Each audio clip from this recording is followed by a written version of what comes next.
me call up all the chairs now to the podium. Adama Troy Swaplandata, Harold Roy Macaulay. Who have we got?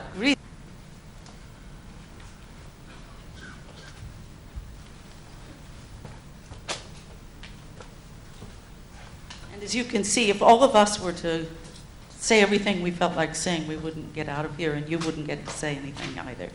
So I'm going to remind all these gentlemen and ladies to keep it very short and very much to the point. And this is really just to bring up some thoughts, and maybe they will stimulate some feedback from you, or maybe we still will miss some things you were thinking about. And I'm not going to invite them to the podium. They might think they're going to give a speech. I think I'll ask you just to stay seated, and we'll pass the microphone, and we'll start with Adama. Okay.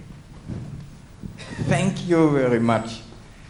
So I find that what seemed to me have been the most important thing is that for me our IMORT concept was often revisited and revigorated. And I think that we heard very interesting things. How are we going to ensure that smallholders enter into market-led opportunity? The issue of the sustainable intensification, how to bring this with our concept of resilient smallholder farming system.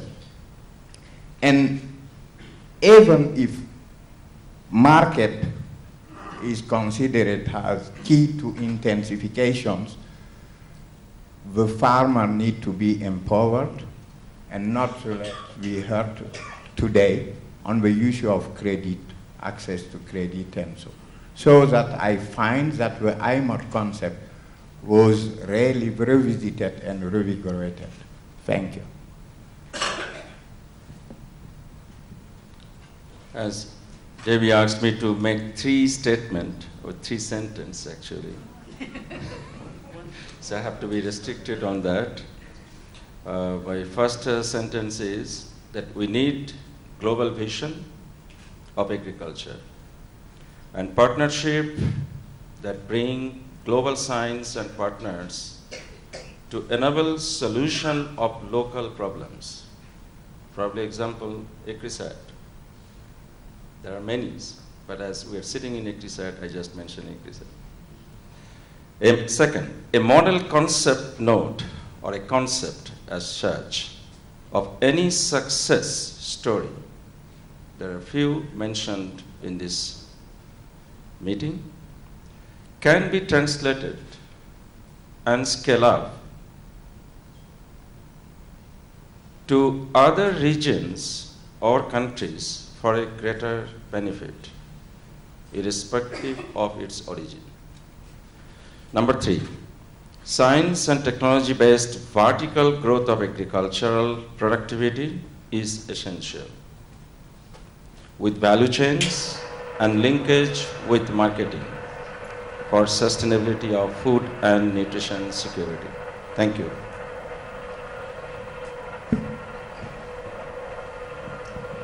Well, I'm going to come back from what Willie Dow said yesterday when he was presenting the strategy of ECRISAT.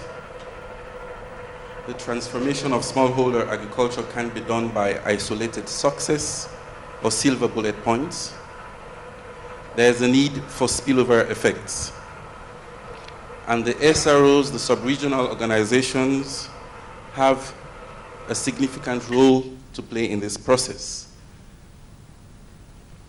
They have 4 functions: coordination, capacity strengthening, advocacy, and knowledge management of all the different categories of stakeholders, with smallholder farmers at the center. So this is an advice to ECRISAT to strengthen its collaboration with SROs to achieve this spillover effect and eventually the transformation of agriculture. There are more to this than Thank more you. to it than this. Good. Thank you very much. I have listened to all the presentations with great interest. And I have a question concerning the focus on market access, technology, economic growth, etc., etc. It's clear to me that that might, in the long run, or will, or have done already, increased availability of food, both globally, regionally, and to some degree locally.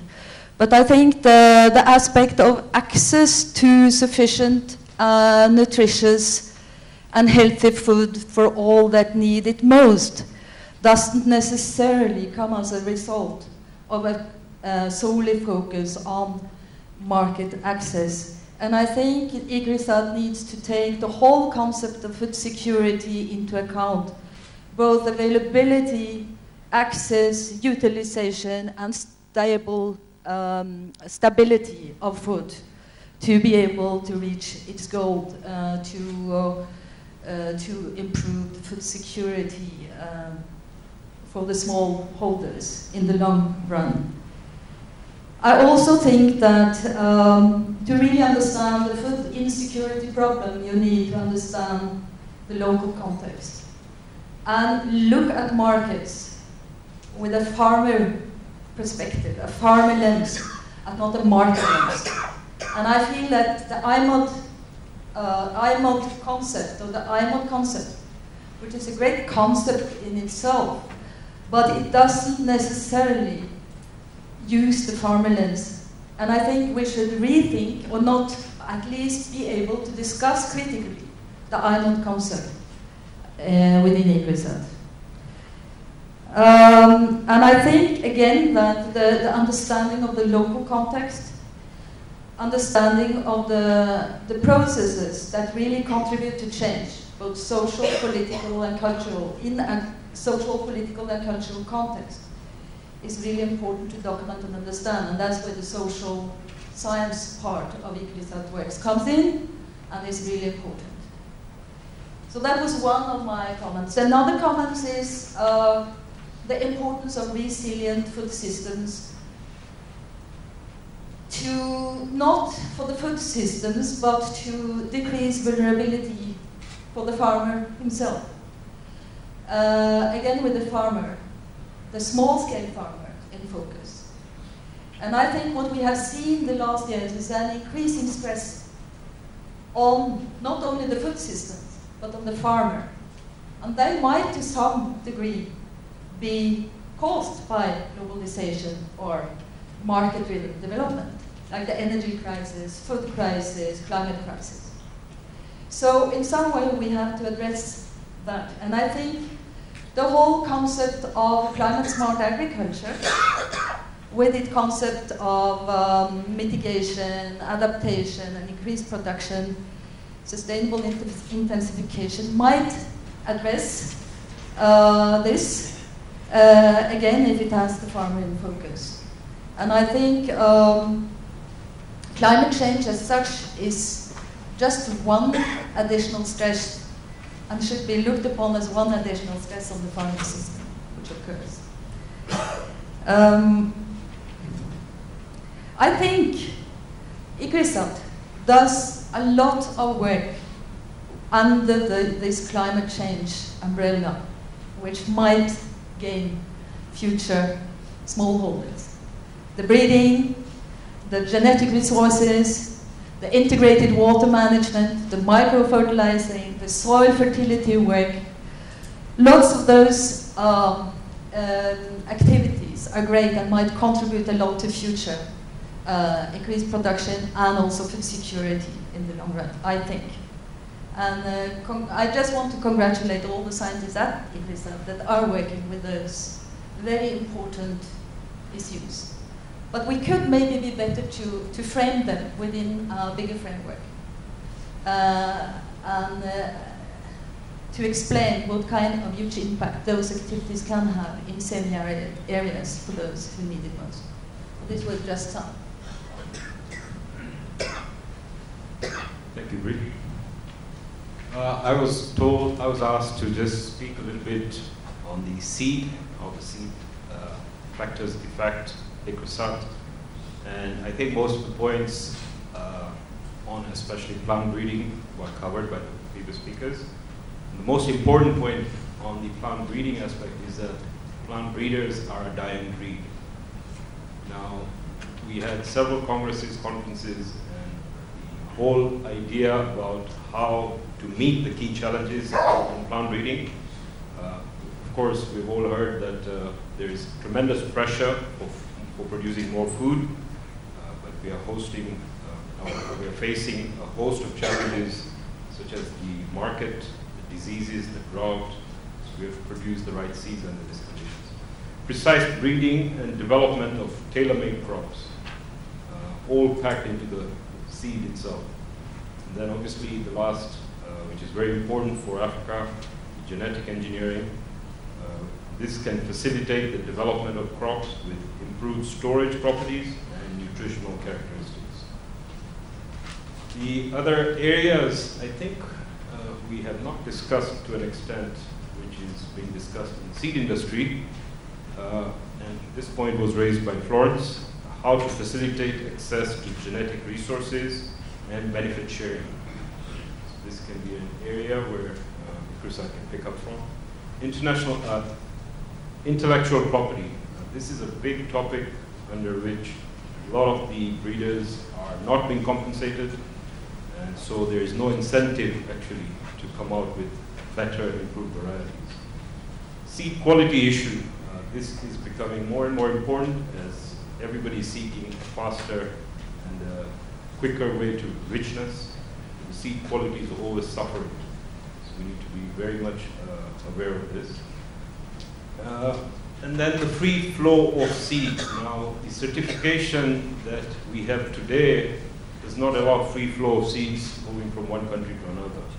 So an internationally recognized certificate that would allow free flow of seeds, of course through close collaboration between all the stakeholders, and this will promote, I think, strong growth in international trade, and also develop the national, regional seed markets. Of course, this is all to the benefit of the farmer. Thank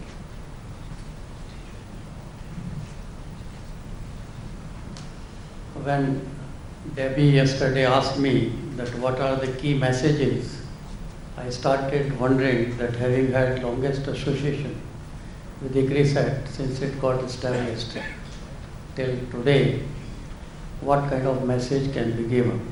First is congratulations for celebration of 40th anniversary. The other is that also congratulations to the leadership for coming up with new strategy for 2020, which is going to have reorientation and also which is going to help us in introspection through this kind of discussions that we had for last 2 days.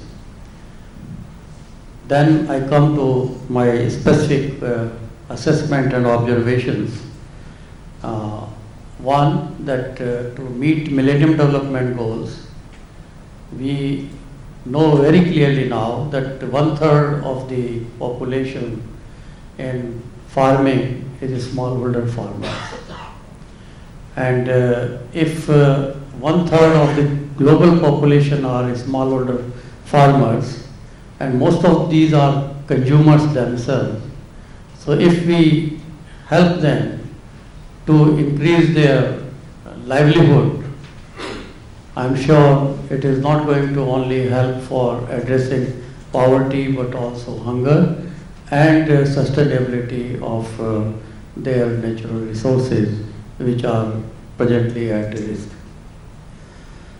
In this context, I see that we need to look into twin pillar strategy, having learned lessons from Green Revolution, and move towards not only from GRM to INRM, but towards IPM and I mode approach, and look into the context of systems approach for research rather than crop and commodity approach.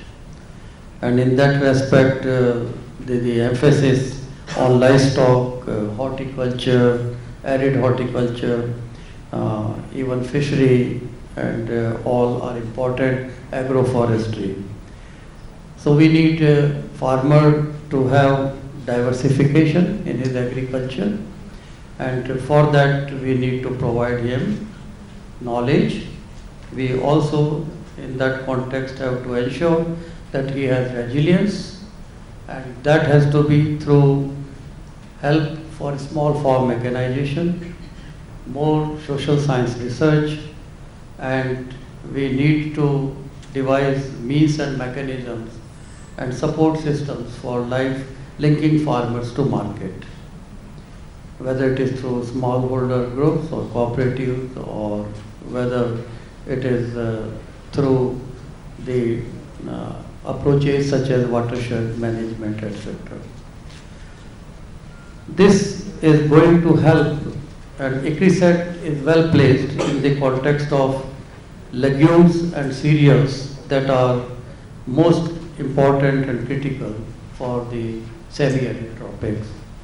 So legumes for nutritional security, legumes also for sustainability of cropping system, and resilience through hybrid approach.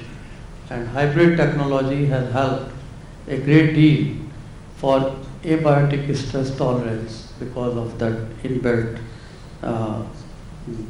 system that is prevalent.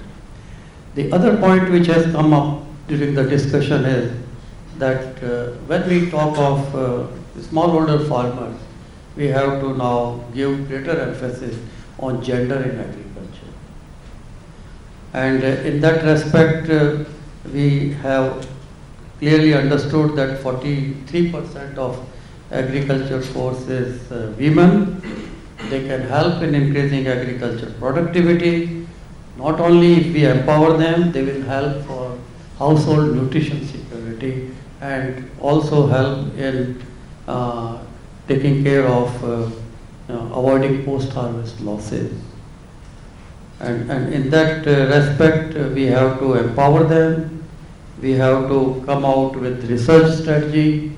We have to see that engineering in agriculture is a priority, and we link them to the market, and we support them for access to inputs, access to land, access to other resources. So finally, I come to a few comments, and that is that in the ICRISAT strategy, which is so well already planned, maybe we try to give emphasis to the 8th goal of the Millennium Development, which is partnership. And there should be more partnership, which is possible through CRP. We have to work with the stakeholders. We have to have participatory research, because in NRM it cannot be the research only on the institutions and research farms, and in that context we have to work with other institutions such as whether it is livestock research institutions, national research system, or whether it is agroforestry systems, etc. And in that context we must bring in the innovations for outscaling. So it is a challenge.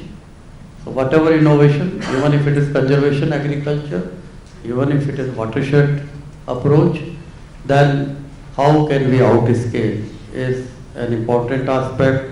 For that we need virtual platform, we need knowledge sharing, we need to have greater emphasis on ICT and even media and television. ICRISAT would do a great help to resource poor farmers if knowledge is provided to them without any dissemination loss. So I would like to stop here. Chair, extremely briefly on my part. I hope I don't repeat anything. But one of the running themes that that I've heard over the last day and a half is, and starting with our Minister Adesina, was an issue of transforming smallholder agriculture into successful agribusiness. I mean, that's a running theme that has come through over the last day and a half. Another one is intermittent acknowledgement, compliments, good words on the strategic plan of the Institute, IMOD, or EMOD, depending on how you look at it. And one of the strategic thrusts of the strategy is on markets, institutions, and policies. And I was asked to ask the House to give us advice as a person who works for ICRISA on how is our approach in this regard. Would you give us any comments in terms of the way in which you have approached that particular strategic thrust of markets, institutions, and policies in the strategic plan? Or for that matter, give us comments on how maybe we could improve on our approach. So, very briefly, Chair. Thank you very much. I get to have the last word here. My thought, I have to keep it brief because I made everybody else. I think 15 or 20 years ago, 10 years ago, if this symposium had been held, most of the talks would have been given by scientists who talked about how what they're doing was going to ultimately lead to help for smallholder agriculture. And if anyone gave a talk on markets or gender or credit or anything else, it was a token orphan presentation. My impression now is that science has become the token presentation. And I just like to put in a word that I hope when I come back in for the 50th anniversary in my wheelchair, that the balance will be back again to having a little bit more deep discussion of this end of the value chain, down there, the scientists, because it doesn't all start with markets. And I think there was a little bit of that in a discussion in one of the sessions yesterday with Florence. Were you market-driven or were you science-driven in your approaches? And I really think that we need to, you said that the breeder is a disappearing breed. And this is at a time when the field of genomics has changed the face of breeding forever for the future. And we don't have breeders who can do old-fashioned breeding on the one hand, and we don't have breeders that are going to bridge the gap. The difference between the way the large private sector companies are doing breeding today and the way the public sector is doing breeding today is getting larger and larger and larger. And it's a huge gap and it's a huge problem. It's a huge opportunity to bring new and exciting things to bear. I'm sorry we didn't hear that here. I know that ICRISAT is a leader in this. And so we're very, very proud of ICRISAT in entering into this with the use of genomics and the sequencing of the legume genomes and so on. But I just wanted to have a word that science, we could have heard a little bit more science, and I think that ICRISAT, the challenge is the market strategy is great, but you know, it all starts down here with the science as well. If you don't have something to sell, the pigeon pea, just great advances in the pigeon pea revolution that we've seen in East Africa started because new varieties were created that were fusarium wilt resistant. They started because scientists presented farmers with something they wanted. And it's like the cell phone, you know, it sells itself when it's really what somebody wants. So that's not to say it's all about science either. But we need to be able to talk to each other, and scientists aren't very good about getting you excited about these new revolutions that are going on. So just a word for that. Okay, now, what do you want to do? Do you want to, we we can talk for another half an hour if your stomachs can manage that. And then we'll let Nigel say goodbye to all of us. You can pick up on any of the points that were raised here, and we can discuss them. I don't want to spend all the time on one point, so we'll cut it off before, so other people have a. Let's get a sense from the floor of 2 or 3 or 4 topics we're going to discuss and see if the group is happy with those topics. Okay. Well, we see lots of hands. Rob was first. Rob Merchant.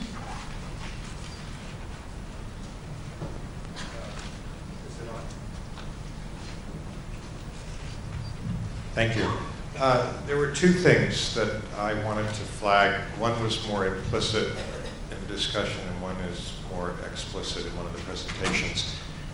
Green made the comment about nutrition and utilization of food, and I didn't get to hear Libor's presentation, but in AID we have this big emphasis on 2 things, gender and nutrition, and gender very much about empowerment of women. Nigel raised the stunting issue in his opening comments yesterday.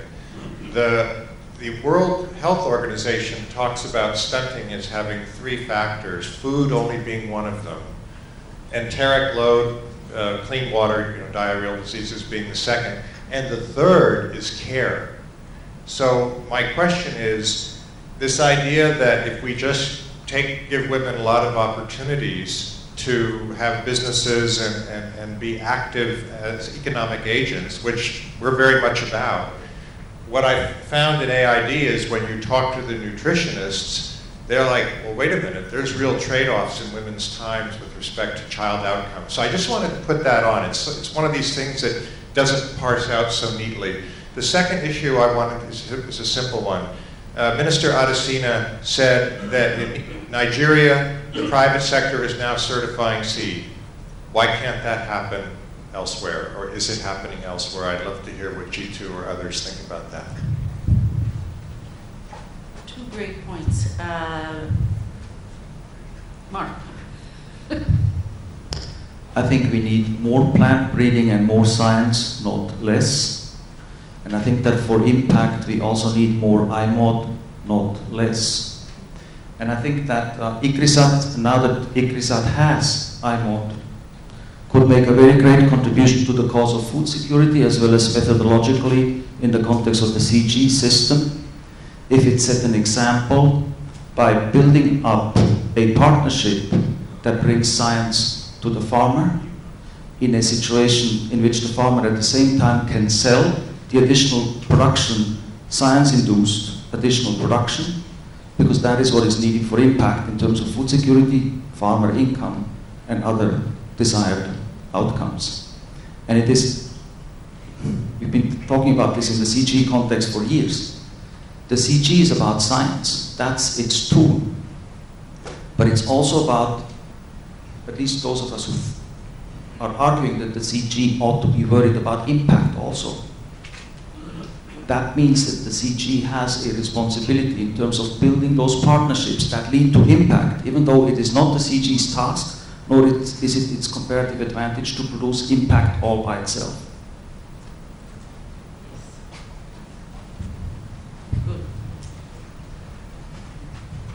I've been hearing panel speak, and I'd like to basically support what Cry said about the fact that we really we need to reconsider the word iMode to iPod. I mean, it's the brand of the word, and we need to change the market word to producer, because we need to basically ensure that it is an integrated, producer-oriented development rather than market-oriented. Because what Willie has to say in his book on page 63 is a total contradiction if you go towards the market. I would like to table one point for discussion. Is one of the important aspects of this framework is about the systems perspective. I think that's the wonderful thing that's there. But I'd like to see how the two aspects of technology and market are taking the systems perspective in relation to the smallholder farmer.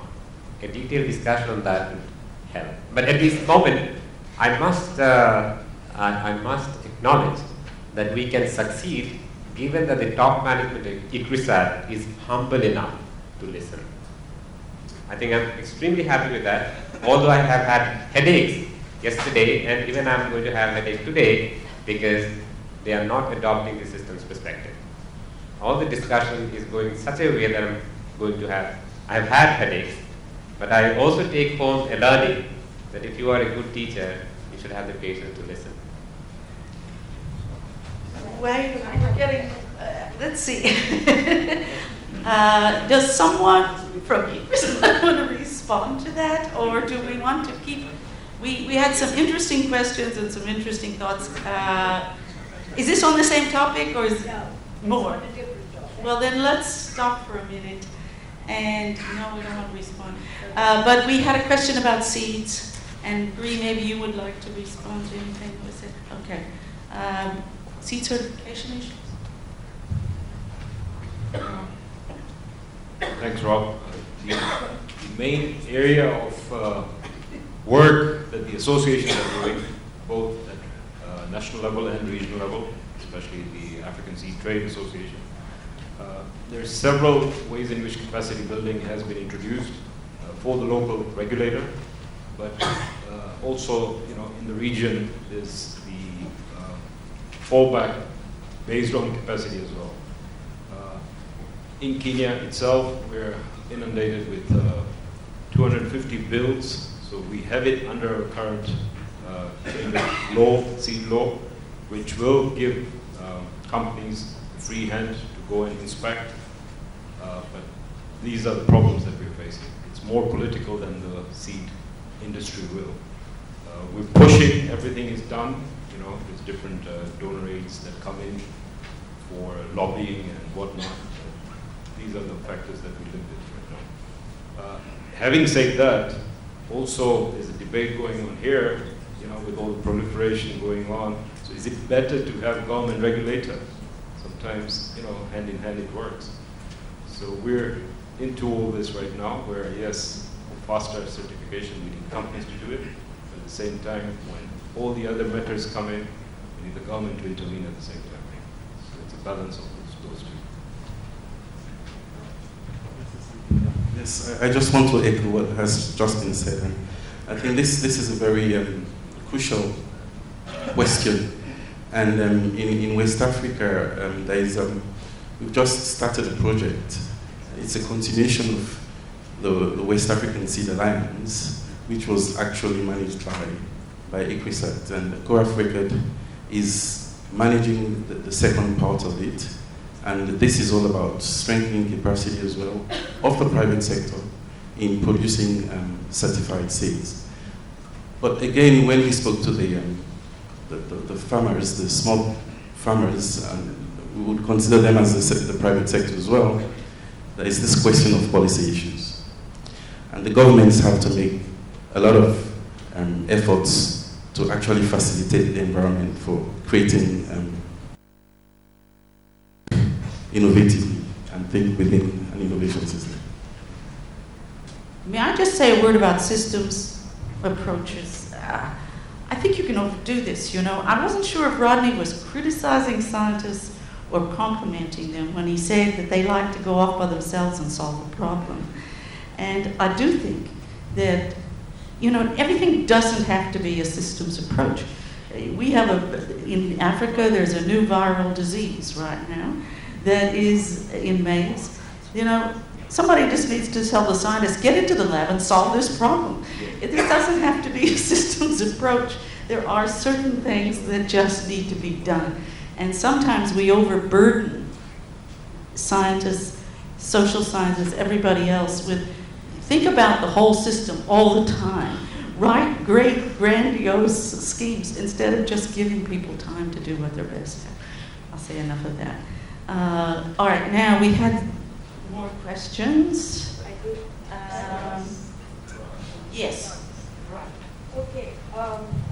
My point really was about resilient agriculture. About resilient agriculture in smallholder farming. I must confess to you that whatever I did attend the main sessions and the sessions which I attended otherwise in the afternoon, very peripherally and on the margins touched on this segment, which I feel is indeed very, very important. And one would like to hear a little bit more detailed analysis of what ICRISAT really has done to build what we call resilient agriculture in smallholder farming. The other point which I wish to make is just complementary, and that is that when science does its work well, markets will roll. You just have to provide the link. Do we have any comments back? Cynthia? Yeah. Is that the response? It's not a response, but it's a continuation of what Radha said, but also a direct feedback to your comment about increasing the balance between science and markets. That there is have been an inclination to talk more about markets and seemingly forget about science. I don't think that's the case. I do think that enabling the revolutions that we've been talking about all over, throughout the several 2 days that we have here, we have been talking about revolutions in pigeon pea in East and Southern Africa, the potential revolution on productivity in Ethiopia. These are all about science-based, and even the one that we are looking at right now is the enabling the pulses revolution in India, particularly southern India. These are all science-based. We've talked about it. Science-based in the sense that it is enabled by the science which produce the wilt-resistant varieties, which produce the short-duration varieties, which produce the drought-tolerant, bold-seeded varieties, which are liked by farmers and consumers, and therefore delivered through traders. What it's all about is that ICRISAT delivers the science products, but it doesn't produce impact unless we connect to markets. And it's in this case that experience in Andhra Pradesh, for example, one we're looking at right now, is the fact that the market orientation and even the policy orientation supporting, let's say, cold storage, connecting the smallholders to enable them to do collective action, to enable them to connect to the traders in Andhra Pradesh and other parts of the country, so that the products which are very much delivered through science actually reaches the ultimate clientele, producing more income for the producers, and primarily in this case, in this particular case in Andhra Pradesh, the smallholders who have come together so that they lease in even lands so that they can intensify agriculture to produce the commercialization extent. Yeah, for sure, that's what we need, is a balance between the two, I think. And this does remind me, before, I think none of us thought to congratulate and thank all of the people who presented the posters. I thought they were marvelous presentations, very clean, very clear, very nicely done. We might give a hand to the young people.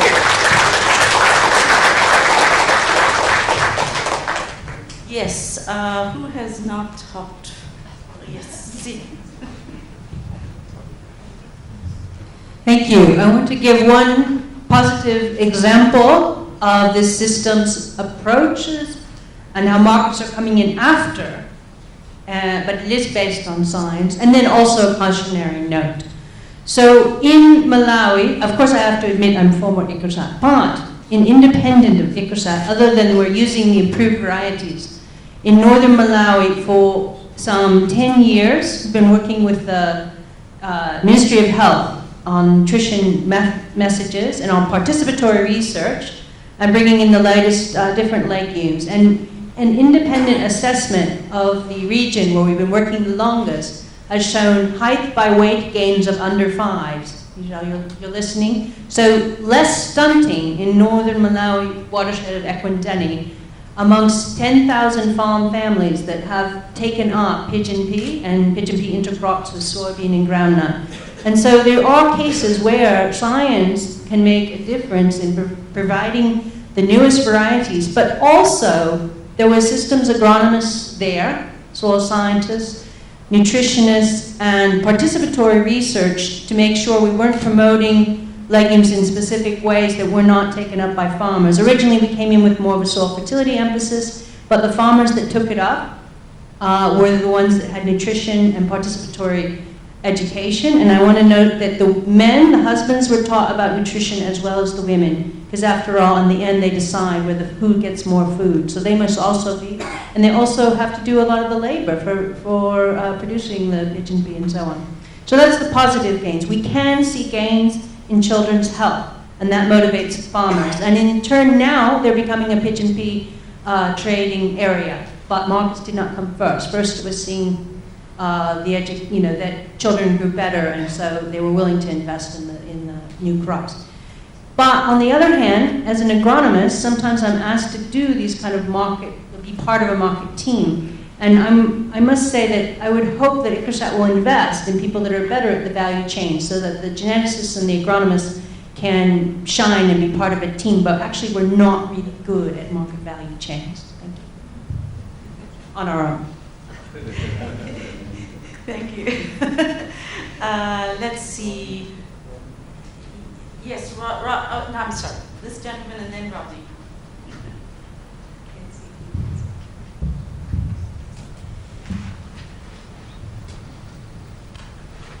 Thank you.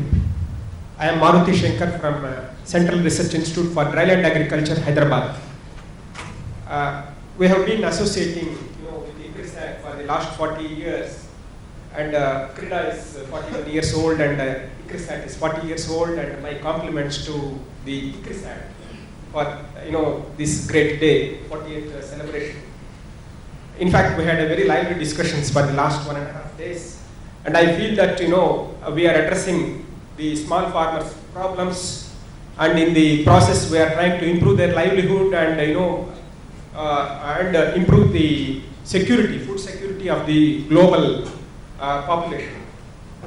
And I feel that there is an imbalance in the thoughts and activities of not only the scientists and also the activities of the farmers. There is a large migration taking place from agriculture to the other sectors, and I feel that this is happening in almost all the countries, the population migrating from agriculture to other sectors, with the result there is a disinterest of the population in agriculture, and it is affecting the agricultural GDP contribution to the national GDP.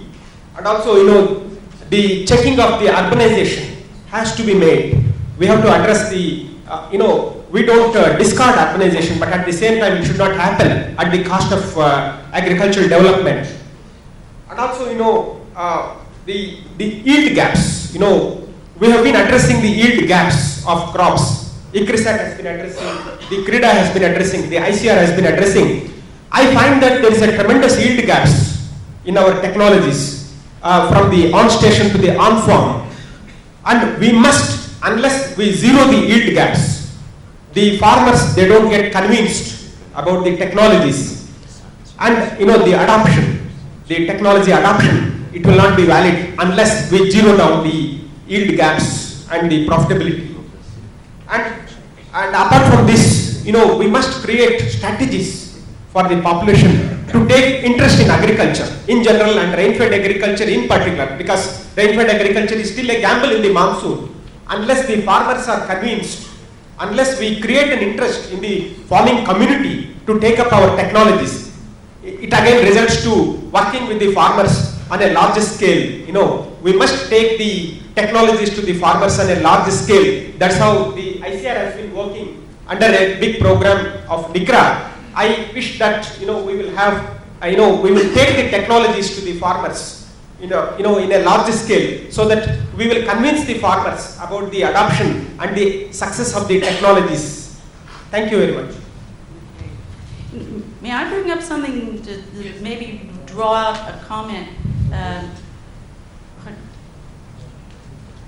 Dr. Adesina commented on youth and how we need to attract youth, and nobody's followed up on that. I wonder if anybody, perhaps ICT is the way to get youth into agriculture. Does anyone want to comment on that? And then we'll take another question. All right. And then Rob. Sorry. As far as youth is concerned, the focus has to shift from agriculture universities to the youth in local area, to rural youth who are educated, unemployed, who then need to be trained as general practitioners in agriculture. It does not necessarily have to be 5 years, it could be 6 months or 2 years. But these could be understudies to successful farmers in their area, and thereby be agents for wide replication in the area. And now we're talking about, see, the aspect of... Within that cluster is already employed in this community model. So then they become very effective managers.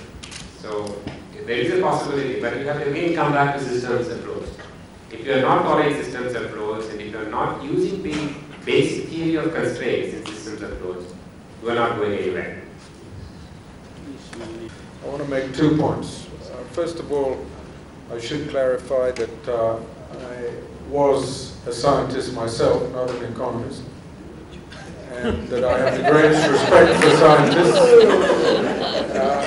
And I wasn't complimenting or criticizing, I was recognizing the reality that to be an effective scientist, you've got to be focused, you've got to be single-minded, you've got to be 100% on your program and project.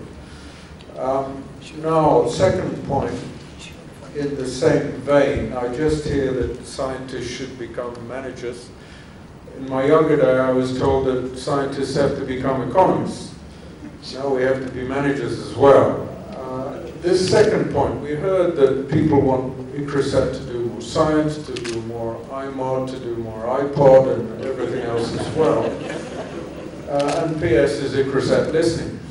I'm sure they're listening. Remember, I quoted their strategic plan, page 52. Listening is easy, but when you're talking about cultural change, that's hugely difficult.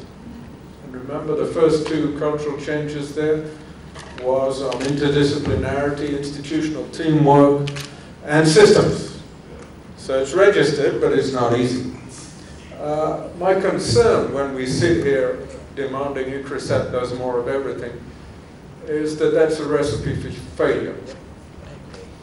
You know, I'm sure if ICRISAT management is looking at what we used to do, since we're all managers now, looking at SWOT analysis, strengths, weaknesses, opportunities, threats, and then looking at the effective partnerships to cater. Everyone is saying partnerships are a good thing. The problem is partnerships take time and money. So we have to be very clear the nature of the partnerships and how to take it forward. Thank you very much. I think ICRISAT, the changes that Willie has brought to ICRISAT over the past 10 or more years has been tremendous, and maybe it's time for a little hand for Willie.